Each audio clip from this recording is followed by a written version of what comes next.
ছোট ছোট মাছ, ছোট ছোট আলু দিয়ে ঝোল। ছোট ছোট মাছ নিয়ে এসেছিল বাবা, মাছগুলোর মধ্যে ছিল ট্যাংরা মাছ, পুঁটি মাছ, যেগুলো ডিম ভর্তি, আর সঙ্গে ছিল গতা মাছ যেটাতেও ডিম ছিল। তো ছোট আলুগুলো সেদ্ধ করে নেব প্রেসার কুকারে, মাছগুলো সুন্দর করে কেটে নিয়েছি। তো গতা মাছগুলো আলাদা করে ভেজে নেব, আর পুঁটি মাছ ট্যাংরা মাছটা ভেজে নেব, এগুলো তরকারিতে দিব। তো মাছ ভাজি হয়ে গেছে, ডিম ভর্তি মাছগুলো দেখো কি সুন্দর দেখা যাচ্ছে। এদিকে আলুটাও সেদ্ধ হয়ে গেছে, আলুটা মা ছুলিয়ে দিয়েছে। এদিকে লঙ্কার গুঁড়ো জিরের গুঁড়ো একটু ভিজিয়ে রাখলাম জল দিয়ে।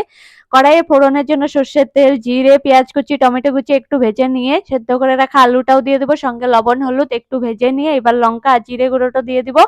তারপর জল দিয়ে জাল দিব এটা 10 মিনিটের মতো। এবার মাছগুলো দিয়ে নামিয়ে নিলেই কিন্তু হয়ে যাবে। আরো 5 মিনিট জাল দিয়ে, তাহলেই খুবই টেস্টি। কারণ এই ঝোলটা বেশি জাল দিলে ভালো হবে না, আর এই তাজা মাছের ঝোল কিন্তু অল্প জাল দিয়ে খেতে খুবই টেস্টি হয়। আর তরকারিটা সত্যি খেতে খুবই টেস্টি হয়েছিল। এরকম করে সিম্পল বানিয়ে খেয়ে দেখবে।